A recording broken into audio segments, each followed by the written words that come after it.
Halo, assalamualaikum warahmatullahi wabarakatuh. Kembali lagi bersama saya di channel Warga Sipil. Dalam kesempatan kali ini kita akan membahas terkait dengan pedoman operasional beban kerja dosen atau kita kenal dengan istilah POBKD 2021. Bapak Ibu dosen dan operator perguruan tinggi yang saya hormati, dalam POBKD 2001 ini membahas terkait dengan pedoman acuan pelaporan BKD dosen di perguruan tinggi Hombes Bapak Ibu masing-masing. Dalam hal ini POBKD adalah dasar sebagai acuan bagi Bapak Ibu dalam melaksanakan pelaporan BKD di setiap semesternya. Apa saja yang diatur dalam POBKD ini? Yuk simak video ini sampai habis, jangan di skip. Bagi Bapak Ibu yang baru bergabung di channel ini, silakan klik tombol subscribe, like, and share agar channel ini terus eksis dan berkembang, memberikan banyak manfaat bagi orang lain. Bagi yang sudah subscribe, yuk kita lanjut pada pembahasan berikutnya. Ayo guys, jangan lupa klik tombol subscribe ya. Baik Bapak Ibu dosen dan operator perguruan tinggi yang saya hormati, pedoman POBKD ini adalah dasar bagi Bapak Ibu dan operator perguruan tinggi dalam melaksanakan pelaporan BKD di setiap semester, di mana dalam hal ini pelaporan BKD sudah terpusat di akun sister Bapak Ibu masing-masing di perguruan tinggi Hombes Bapak Ibu sendiri. POBKD ini menjadi dasar acuan bagi Bapak Ibu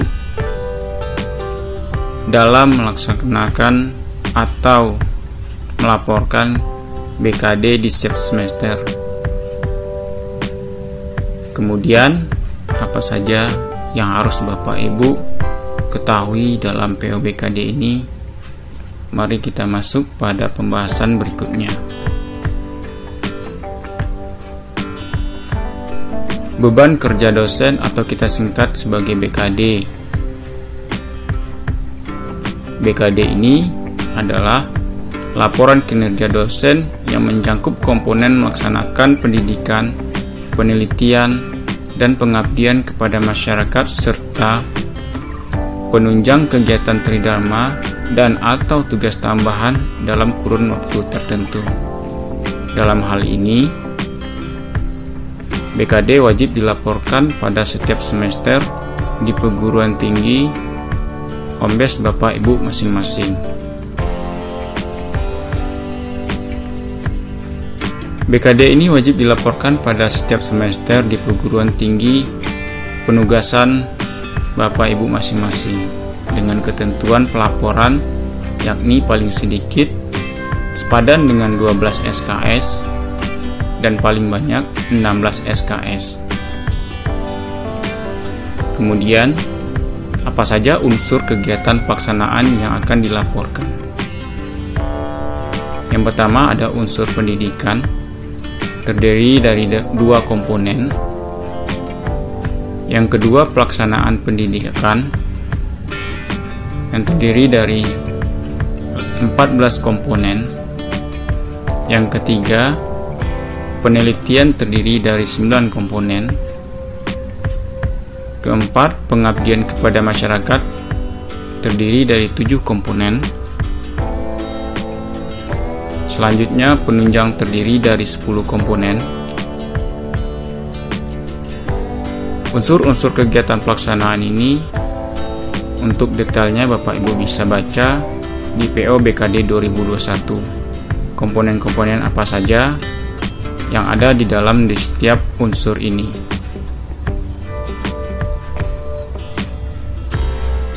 Dosen dengan tugas tambahan. Bapak Ibu yang saya hormati, dalam hal ini ada dua jenis dosen dalam pelaporan BKD, dosen biasa dan dosen dengan tugas tambahan. Apa yang maksud dengan dosen tugas tambahan?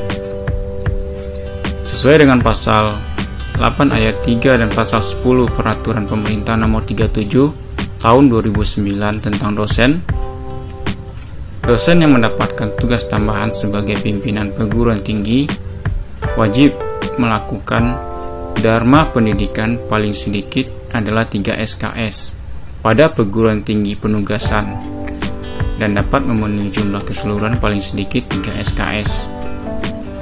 Bapak Ibu yang saya hormati, apa saja jenis-jenis tugas tambahan dalam hal ini? Bapak Ibu bisa lihat di akun Sister Bapak Ibu masing-masing. Sebagai contoh, jika Bapak Ibu sebagai rektor, dekan atau kaprodi, maka hal itu bisa Bapak Ibu laporkan sebagai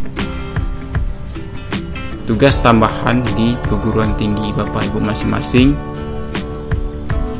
dan hal ini SK atau dokumen SK dapat Bapak Ibu laporkan di akun Sister Bapak Ibu masing-masing, di mana hal ini akan terekap sebagai salah satu syarat bagi Bapak Ibu dengan status dosen dengan tugas tambahan. Kemudian ada istilah dengan dosen dengan tugas dan izin belajar.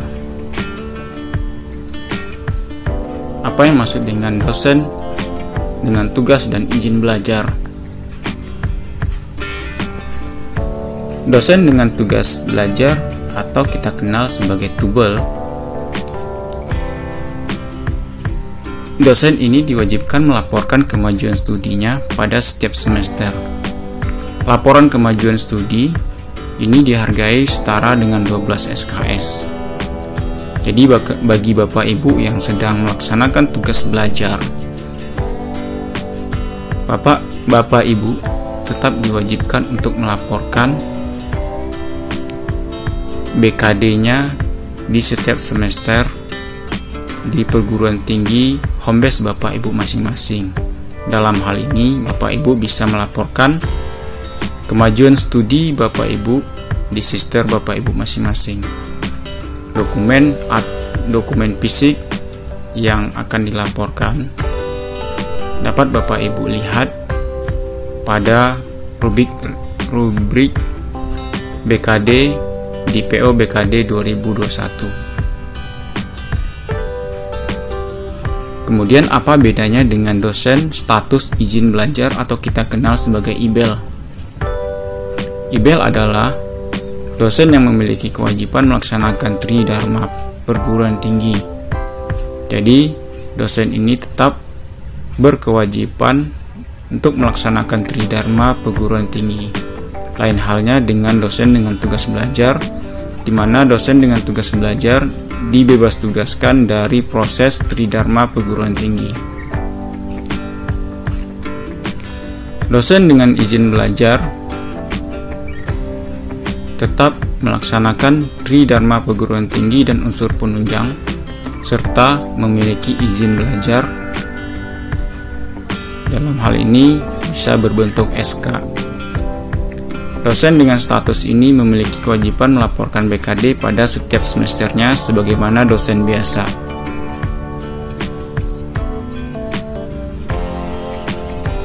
Kemudian kita juga mengenal ada istilah dengan dosen dengan status tidak tetap. Bagaimana dengan dosen status tidak tetap ini? Apakah dosen ini tetap diwajibkan untuk melaporkan BKD di setiap semesternya? Bapak Ibu yang saya hormati, dalam PO BKD 2021 dibunyikan dosen dengan status tidak tetap tidak diwajibkan melaporkan BKD. Apa itu dosen dengan status tidak tetap?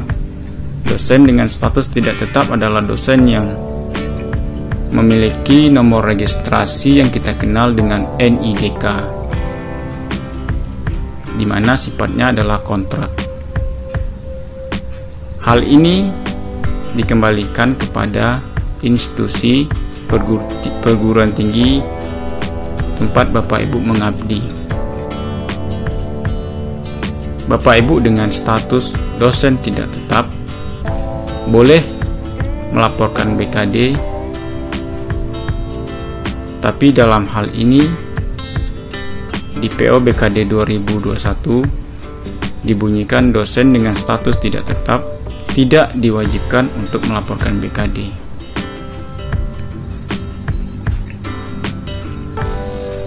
Kemudian ada istilah asesor BKD dalam proses pelaporan BKD.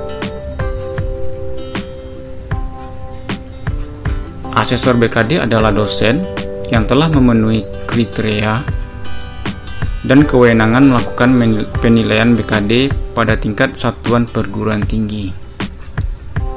Asesor BKD memiliki kriteria-kriteria. Apa saja itu? Mari kita simak dalam slide berikutnya. Berikut ini adalah kriteria asesor BKD. Kriteria yang pertama adalah dosen asesor BKD adalah dosen tetap yang masih aktif dan tercatat di PD Dikti. Jadi bagi Bapak Ibu yang akan menugaskan asesor sebagai penilai dalam BKD Bapak Ibu, pastikan dosen tersebut adalah aktif dan tercatat di PD Dikti. Kemudian untuk kualifikasi pendidikannya adalah minimal doktor dengan jabatan minimal adalah lektor, atau minimal pendidikan magister dengan jabatan minimal adalah lektor kepala. Kemudian kriteria yang ketiga adalah memiliki sertifikasi pendidik dosen atau lebih kita kenal sebagai Serdos. Selanjutnya mempunyai NIRA atau nomor identifikasi registrasi asesor BKD dan sertifikat asesor BKD yang diterbitkan oleh Direktorat Sumber Daya, Direktorat Jenderal Pendidikan Tinggi dan Kemdikbud. Yang terakhir adalah lulus pelatihan persamaan persepsi dan seleksi asesor BKD yang diselenggarakan oleh Kemdikbud. Jadi inilah kriteria-kriteria asesor yang dapat Bapak Ibu tugaskan sebagai asesor dalam proses penilaian BKD Bapak Ibu masing-masing.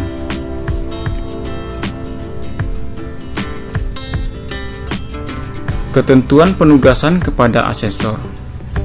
Di samping kriteria, Bapak Ibu perlu diketahui ada ketentuan-ketentuan dalam penugasan kepada asesor. Apa saja itu? Berikut paparannya. Yang pertama, setiap pelaporan BKD atau LKD dinilai oleh dua asesor BKD. Jadi bagi Bapak Ibu yang akan melakukan penugasan kepada asesor, dipastikan Bapak Ibu memiliki dua nama asesor untuk melakukan penilaian terhadap BKD yang Bapak Ibu tugaskan untuk penilaian. Yang kedua, setiap asesor dilarang menilai diri sendiri atau menilai asesor yang menilainya. Maksudnya adalah, saya asumsikan misalnya saya adalah sebagai asesor, saya juga sebagai seorang dosen. Tentu saya memiliki BKD di setiap semesternya yang akan saya laporkan.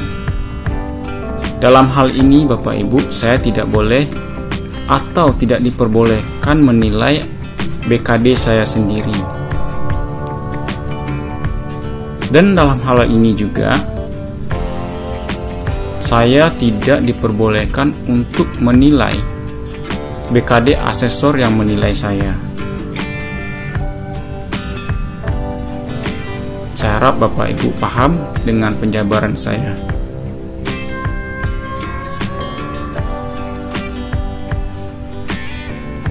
Yang ketiga adalah asesor BKD yang ditugaskan melakukan penilaian adalah asesor BKD yang telah memenuhi persyaratan. Persyaratan yang dimaksud adalah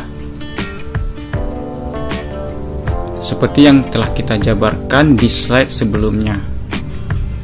Dalam hal ini sesuai dengan bidang ilmu dan rumpun ilmu, memiliki kualifikasi akademik dan jabatan akademik yang lebih tinggi atau paling rendah adalah setara. Bapak Ibu yang saya hormati, dalam hal penugasan kepada asesor, Bapak Ibu harus menyesuaikan dengan bidang ilmu atau rumpun ilmu yang Bapak Ibu ampu.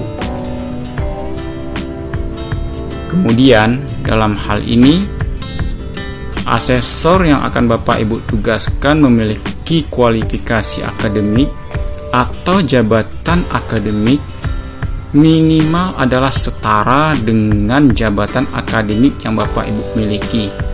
Dan alangkah baiknya kualifikasi akademik dan jabatan akademik asesor tersebut lebih tinggi dari kualifikasi akademik dan jabatan akademik Bapak Ibu. Saya harap Bapak Ibu paham dengan apa yang saya sampaikan barusan. Yang terakhir adalah dalam hal seorang dosen yang memiliki keilmuan tertentu dari suatu fakultas satuan perguruan tinggi tidak memiliki asesor BKD yang sesuai. Artinya, jika di perguruan tinggi Bapak Ibu, home base Bapak Ibu tersebut tidak memiliki asesor yang sesuai,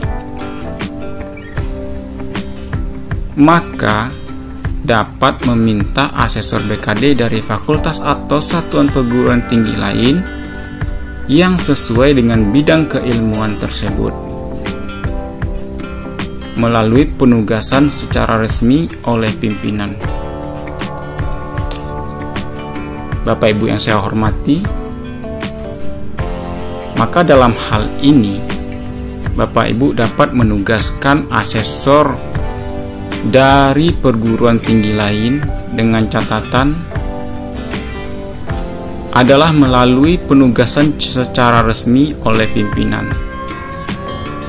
Jadi Bapak Ibu bisa melakukan kerjasama antar perguruan tinggi dalam proses penugasan kepada asesor di luar perguruan tinggi Bapak Ibu.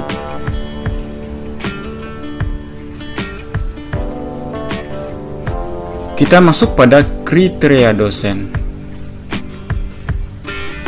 Baik Bapak Ibu, di sini ada dua jenis dosen yang akan kita bahas. Pertama adalah dosen biasa, yang kedua adalah dosen dengan tugas tambahan sebagaimana yang telah kita jabarkan di slide sebelumnya.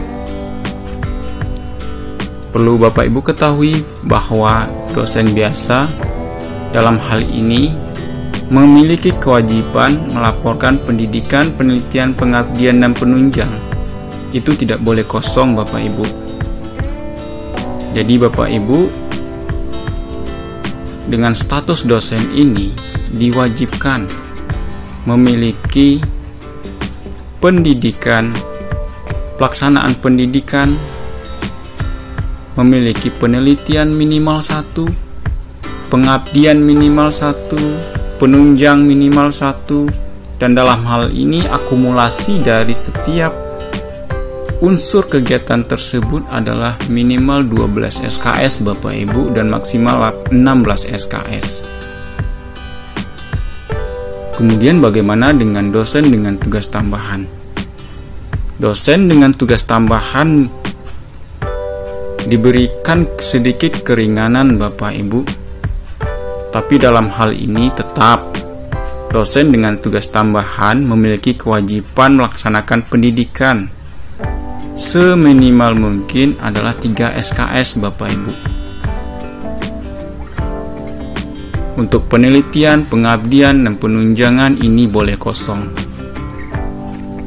Tapi di setiap semester, Bapak Ibu dengan status dosen tugas tambahan itu wajib melaporkan minimal 3 SKS, maksimal 16 SKS.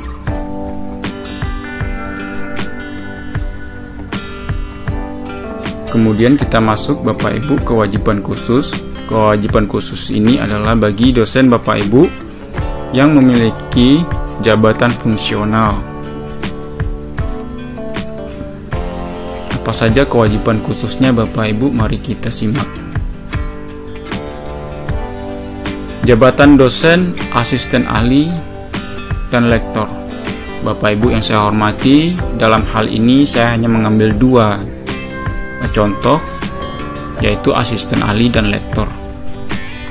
Dalam hal pemenuhan, minimal kewajiban khusus adalah dalam 3 tahun terakhir. Apa saja itu Bapak Ibu?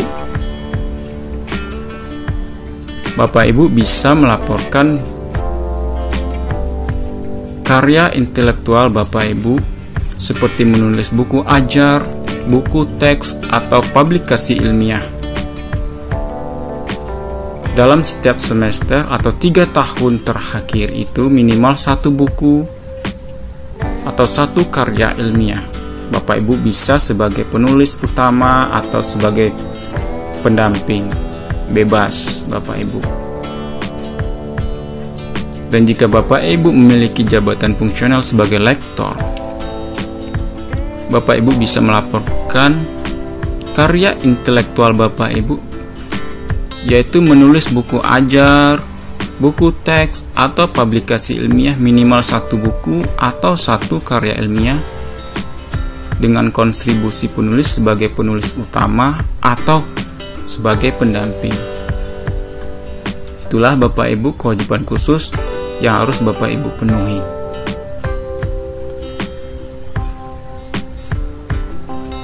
Kemudian Bapak Ibu semuanya, berikut ini adalah contoh pelaporan BKD yang saya ambil dari tahun lalu. Dalam hal ini, contoh yang saya ambil adalah dosen dengan status tugas tambahan. Dari mana kita bisa melihat dosen tersebut adalah dengan status dosen tugas tambahan. Bapak Ibu bisa lihat di bagian syarat. Di bagian syarat ini, untuk jenis kinerja pelaksanaan penelitian, pengabdian, dan penunjang itu boleh kosong.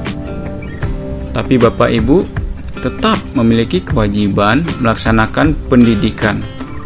Minimal adalah 3 SKS. Bapak Ibu yang saya hormati dan operator perguruan tinggi,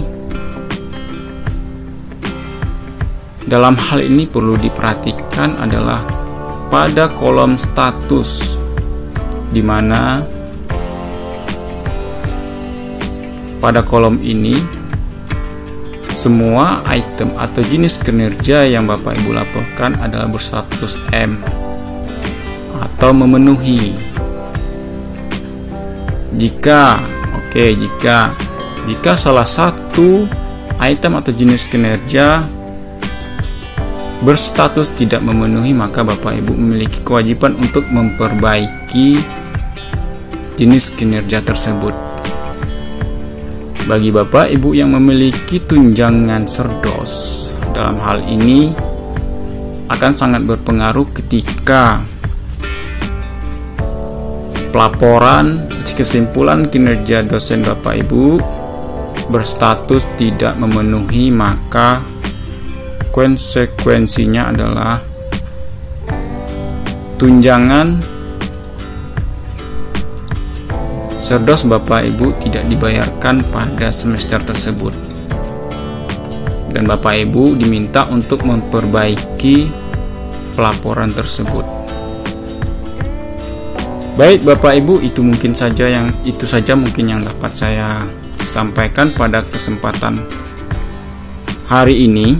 Semoga banyak manfaat dan banyak ilmu yang diserap dari penyampaian saya ini. Jika ada salah kata dalam penyampaian, saya mohon maaf. Dan jika Bapak Ibu merasa terbantu, merasa ada hal yang Bapak Ibu dapatkan dari video saya ini, silakan Bapak Ibu like dan share ke teman-teman Bapak Ibu semuanya. Terima kasih dari saya.